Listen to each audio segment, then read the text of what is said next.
नमस्कार, मैं हूं आपके साथ अंजलि और आप देख रहे हैं क्रांति बुलेटिन। तो चलिए शुरुआत करते हैं आज की बड़ी खबरों से। यूक्रेन और रूस के बीच चल रहे निर्णायक युद्ध में भारतीय मूल के अभी कई बच्चे फंसे हुए हैं। देश के प्रधानमंत्री नरेंद्र मोदी द्वारा कई बच्चों को स्वदेश वापस लगातार लाया जा रहा है।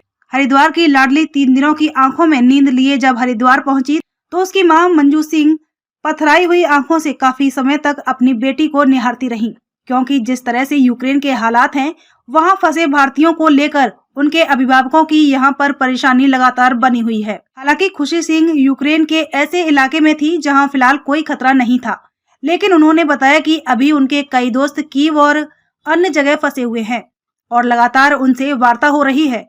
यूक्रेन के हालातों पर बोलते हुए उन्होंने कहा कि लगातार मिसाइलों की आवाज के कारण वह 3 दिनों तक वहां सो नहीं पाई। उनको समझ में नहीं आ रहा था कि आगे क्या होगा, लेकिन भारत वापसी पर वह काफी खुश थी और साथ ही उन्होंने देश के प्रधानमंत्री नरेंद्र मोदी का धन्यवाद भी किया। और फर्स्ट ईयर स्टूडेंट और हमारे उस शहर में वहाँ पे इतनी कोई दिक्कत नहीं थी क्योंकि हम हंगरी बॉर्डर के पास थे, तो हमारी साइड तो कोई दिक्कत थी नहीं। बट काफ़ी बच्चे जो कीव और खारकीव में रहने वाले थे, वहाँ की यूनिवर्सिटी के जो इंडियन बच्चे थे, उनसे भी हमारी बात हुई थी। तो जब बॉम्बिंग शुरू हुई थी, हम लोग की काफ़ी लोगों की, जो हमारी यूनिवर्सिटी के बच्चे जो वापस इंडिया जा रहे थे, उनकी फ्लाइट्स भी कैंसिल हो गई थी। और थोड़े टाइम बाद कीव का एयरपोर्ट भी, उस पर भी मिसाइल्स गिर गई थी, तो ब्लास्ट हो गया था। तो एयरलाइंस की कोई सुविधा नहीं थी और एयरलाइंस वगैरह बंद हो गई थी, तो हम लोग वापस नहीं जा पा रहे थे। तो काफ़ी बच्चे टेंशन में आ गए थे, पैनिक में आ गए थे। तो उस टाइम पे हमारे जो हॉस्टल के और कॉलेज के जो ऑफिशियल्स थे, उन्होंने हमारी काफ़ी हेल्प करी, मेंटली भी और वैसे भी। और बट जो खारकीव और कीव में रहने वाले बच्चे थे, उनसे हमारी जब बात हुई तो उन्होंने बताया कि उन्हें डायरेक्ट ट्रूप्स, रशियन ट्रूप्स वगैरह वहाँ से दिख रही हैं, टैंक्स वगैरह दिख रहे हैं, उनकी विंडो से दिख रहे हैं। और जब वो बंकर में थे तो उन्हें डायरेक्ट वाइब्रेशंस फील हो रही थी। वैसे उन्हें मतलब एम्बेसी ने काफ़ी उनकी हेल्प करी है। बट उनका कुछ लोगों के पास तो खाने के लिए भी कुछ नहीं था, जो कीव में फंसे हुए थे, एयरपोर्ट पर फंसे हुए बच्चे थे उस दिन। तो जिस दिन पहली बॉम्बिंग हुई थी, तो उनके पास खाने के लिए भी कुछ नहीं था। 3-4 दिन से उन्होंने सिर्फ एक चिप्स और चॉकलेट्स वगैरह पे ही वो रह रहे थे। लक्सर कोतवाली पुलिस ने 2 दिन पहले लक्सर बसेड़ी मार्ग पर एक परचून की दुकान में रात के समय चोरी करने वाले 4 शातिर चोरों को गिरफ्तार कर खुलासा कर दिया है। शातिर चोरों से चोरी किया हुआ लाखों रुपए का तेल, रिफाइंड आदि कीमती सामान बरामद कर लिया है। एसपी देहात प्रमेंद्र डोभाल ने प्रेस कॉन्फ्रेंस कर चोरी का खुलासा करते हुए बताया कि 2 दिन पहले अन्नपूर्णा नाम की एक परचून की दुकान में अज्ञात चोरों द्वारा चोरी की घटना को अंजाम दिया गया था, जिसमें दुकान स्वामी की ओर से तहरीर प्राप्त हुई थी, जिस पर अज्ञात चोरों के खिलाफ मुकदमा दर्ज किया, जिसके खुलासे के लिए लक्सर पुलिस क्षेत्राधिकारी व कोतवाल यशपाल सिंह विष्ट की गठित टीम ने 48 घंटे में ही चोरों को गिरफ्तार कर लिया है।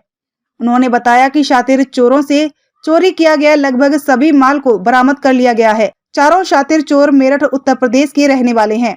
साथ ही उन्होंने बताया, खुलासा करने वाली पुलिस टीम को हरिद्वार एसएसपी की ओर से 2500 रुपए इनाम देने की घोषणा की गई है। तो अन्नपूर्णा जो प्रोविजनल स्टोर है, वहाँ से रात को चोरी हुई थी। उस संबंध में जो इसके जो मालिक थे रामकुमार गुप्ता जी, पुलिस को एक तहरीर दी गई थी, जिसमें जो वहाँ के संबंधित चौकी प्रभारी हैं उनके द्वारा इसको तुरंत इसमें पंजीकृत कराया गया था। इसमें इंस्पेक्टर सीओ इंस्पेक्टर लक्सर इनकी टीम के द्वारा लगातार वर्क करते हुए 48 घंटे के अंदर इस पूरी घटना का खुलासा किया गया। ये क्योंकि ये थोड़ा सा मामला इसलिए भी सेंसिटिव था क्योंकि बाजार क्षेत्र के अंदर से चोरी की गई थी और सभी अभियुक्त क्योंकि बाहर के थे और अज्ञात में ये मुकदमा लिखा गया था। उसके बावजूद भी अच्छा सर्विलांस का यूज़ करते हुए पुलिस के द्वारा सभी चारों अभियुक्त की गिरफ्तारी की गई है और उनके खिलाफ आवश्यक अधिनियम के अंतर्गत कार्रवाई की जाएगी। सर, जो चोरी चारधाम यात्रा के प्रवेश द्वार ऋषिकेश के साथ मुनि की रेती और लक्ष्मण झूला थाना क्षेत्र में ट्रैफिक व्यवस्था यात्रा के दौरान दुरुस्त रहने की उम्मीद है। तीनों थाना क्षेत्र की ट्रैफिक व्यवस्था संभालने के लिए एसपी रैंक के अधिकारी को ट्रैफिक नोडल अधिकारी की जिम्मेदारी सौंपी जाएगी। यात्रा शुरू होने से पहले पुलिस मुख्यालय नोडल अधिकारी की तैनाती ऋषिकेश में कर देगा। बता दें कि चारधाम यात्रा के दौरान ऋषिकेश मुनि की रेती क्षेत्र में अधिक वाहनों के पहुंचने से ट्रैफिक व्यवस्था पटरी से उतर जाती है, जगह जगह जाम की समस्या से पर्यटकों और श्रद्धालुओं को जूझना पड़ता है। पुलिसकर्मी ट्रैफिक व्यवस्था को संभालने के लिए कड़ी मशक्कत करते हुए तो दिखाई देते हैं, लेकिन ऋषिकेश और मुनि की रेती पुलिस में आपसी सामंजस्य की कमी होने के चलते ट्रैफिक व्यवस्था को संभाल पाना पुलिस के लिए कई बार चुनौती साबित हुआ है। वहीं दूसरी ओर लक्ष्मण झूला थाना क्षेत्र का ट्रैफिक भी मुनि की रेती से ऋषिकेश होते हुए आवागमन करता है, जिससे ट्रैफिक व्यवस्था और बिगड़ जाती है। ऐसे में तीनों थाना क्षेत्र की ट्रैफिक व्यवस्था पुलिस के आपसी सामंजस्य से चलती रहे, इसके प्रयास पुलिस मुख्यालय ने शुरू कर दिए हैं। मामले में जनपद टिहरी के एसएसपी नवनीत भुल्लर ने भी एक प्रस्ताव बनाकर पुलिस मुख्यालय को भेजा हुआ है। पहले भी क्या था, जो एसपी देहात यहाँ बैठते हैं देहरादून के, उनके अंडर में तीनों थानों की ट्रैफिक व्यवस्था की थी। इस बार भी उसका कोई रास्ता निकालेंगे और चारधाम यात्रा पूरी तरह स्मूथली चलाई जाएगी। इसमें कोई पूरी तरह से तैयारी करेंगे। इस बार यात्रा बहुत चरम पे चलेगी, तो अतिरिक्त पुलिस फोर्स की भी तैनाती और ऋषिकेश में खासतौर पे सर ट्रैफिक पुलिस की तैनाती नहीं हो पाती, इस चीज़ की डिमांड नहीं, स्पेशल तैनाती की जाएगी, निश्चिंत रहेगा। और इमेक समिति ने भारतीय संस्कृति की एक झलक और आत्मनिर्भर महिला थीम के साथ अंतर्राष्ट्रीय महिला दिवस मनाया। नारी सशक्तिकरण को लेकर सिडकुल के एक होटल में इस कार्यक्रम का आयोजन किया गया। कार्यक्रम का उद्घाटन विशिष्ट अतिथि के रूप में सिडकुल इंडस्ट्रियल एसोसिएशन के अध्यक्ष Arun Saraswat, Angels Academy Senior Secondary School की प्रधानाचार्य रश्मि चौहान, समाज सेवी जगदीश लाल पहावा, समिति के अध्यक्ष आशीष कुमार झा और अन्य अतिथियों ने दीप प्रज्वलित कर किया। कार्यक्रम में विभिन्न सांस्कृतिक आयोजनों के साथ महिला समूहों द्वारा बनाए जा रहे उत्पादों को भी प्रदर्शित किया गया। विभिन्न राज्यों की परंपरागत वेशभूषा में महिलाओं और युवतियों ने नृत्य संगीत से ऐसा समा बांधा कि लोग उनके प्रदर्शन को अपलक निहारते रह गए। गढ़वाली, कुमाऊनी, मराठी, राजस्थानी, तमिल आदि लोक संस्कृति को दर्शाते परंपरागत प्रदर्शन ने मंच पर भारत की वास्तविक संस्कृति को प्रस्तुत किया।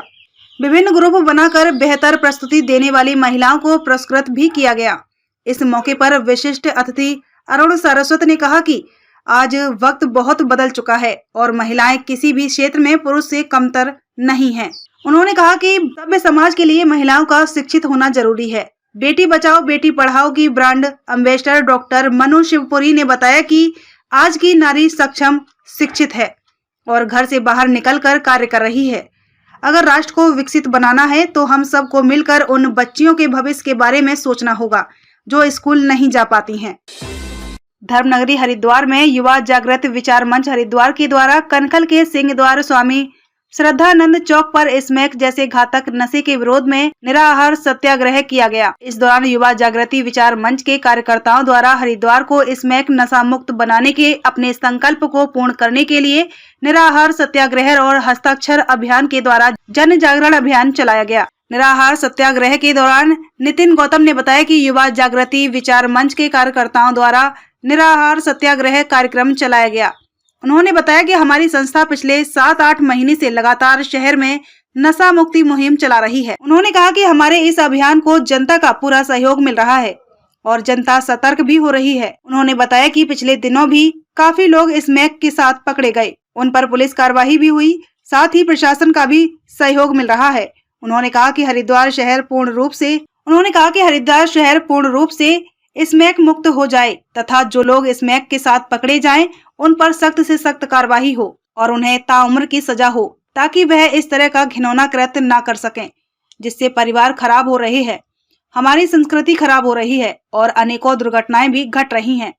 सब पर लगाम लगे और एक तीर्थ की मर्यादा स्थापित हो। इसके लिए हमारा यह प्रयास है और हमारी मांग है कि यहाँ पर तीर्थ की मर्यादा को स्थापित करने के लिए पूर्ण रूप से स्मैक खत्म हो और हरिद्वार शहर एक साफ स्वच्छ तीर्थ नगरी के रूप में पहचाना जाए। देखिए, हम पिछले लगभग 8-9 महीने से, जब से लॉकडाउन खत्म हुआ है, तब से हम लोग एक जन जागरण अभियान स्मैक मुक्त हरिद्वार बनाने के लिए हम लोगों ने चला हुआ है और इसका जो है जनमानस पे काफ़ी प्रभाव है और सेच प्रशासन और शासन इससे चेता भी है। प्रशासन ने भी अपनी कार्रवाई की है और हमें उम्मीद है कि प्रशासन जल्द से जल्द इसमें कठोर कानूनी कार्रवाई कर इस हरिद्वार को स्मैक मुक्त बनाने का कार्य करेगा और हम इस लड़ाई को हरिद्वार को स्मैक मुक्त बनाने के लिए अपने युवाओं को राष्ट्र निर्माता बनाने के लिए, उनका निर्माण करने के लिए इस लड़ाई को अंतिम दम तक लड़ेंगे और हमारा पूरा विश्वास है कि हरिद्वार का युवा, हरिद्वार का प्रत्येक नागरिक माताएं बहनें इस अभियान में जुड़ेंगी और वो प्रत्येक गली को और प्रत्येक घर को सुरक्षित रखने का कार्य करेंगी। जब तक है दम तब तक लड़ेंगे हम। एक बार पूरा नाम और परिचय। मनीष चौहान, प्रदेश महामंत्री, हिंदू जागरण मंच, युवा वाहिनी, हरिद्वार। ये आज जो निराहार सत्याग्रह यहाँ पर कार्यक्रम में है, हमारा धरना प्रदर्शन है, ये सुबह 11 बजे से लेकर के शाम 5 बजे तक का कार्यक्रम है और यहाँ पर सब निराहार सत्याग्रह सांकेतिक रूप में बैठे हैं। जो हमारी संस्था है लगभग 7-8 महीने से हरिद्वार में स्मैक मुक्त हरिद्वार की डिमांड कर रही है। जनता का पूरा सहयोग हमारे इस अभियान को मिल रहा है और जनता सतर्क हो रही है। अभी पिछले कई लंबे समय में भी आपने देखा कि अनेकों जगह पर स्मैक के साथ लोग पकड़े गए, उसके ऊपर पुलिस कार्रवाई हुई, प्रशासन भी हमें सहयोग कर रहा है। लेकिन हम ये चाहते हैं कि हरिद्वार पूर्ण रूप से 100% स्मैक मुक्त हो।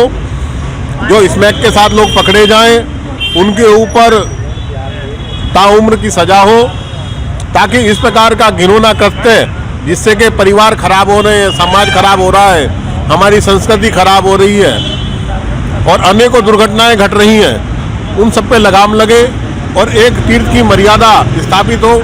इसके लिए हम ये प्रयास कर रहे हैं और हम डिमांड कर रहे हैं कि यहाँ पर तीर्थ की मर्यादा को स्थापित करने के लिए पूर्ण रूप से स्मैक खत्म हो और हरिद्वार साफ स्वच्छ छवि में एक तीर्थ के रूप में पहचाना जाए। बस यही कहना है हमारा। देखिए, ये पिछले 8 महीने से जो हमारा स्मैक मुक्त हरिद्वार के लिए जो अभियान चल रहा है, उसी की कड़ी में आज 6ठा चरण हमारा आज निराहार सत्याग्रह हमने यहाँ सिंह द्वार पे किया है। हमारी तो बस एक ही डिमांड है, कोई भी कारण बने, चाहे वो प्रशासन बने, चाहे वो शासन बने, चाहे जनप्रतिनिधि बने, कोई भी ऐसा कारण बने जो हमारे इस हरिद्वार को स्मैक मुक्त हरिद्वार बनाने में अपनी जो महत्वपूर्ण भूमिका है वो निभाए। हमारा मकसद है स्मैक मुक्त युवा से राष्ट्र निर्माता युवा बनाना। खबरों में अब तक के लिए बस इतना ही। मिलते हैं फिर ऐसी ही बड़ी खबरों के साथ। तब तक के लिए नमस्कार और देखते रहिए क्रांति बुलेटिन।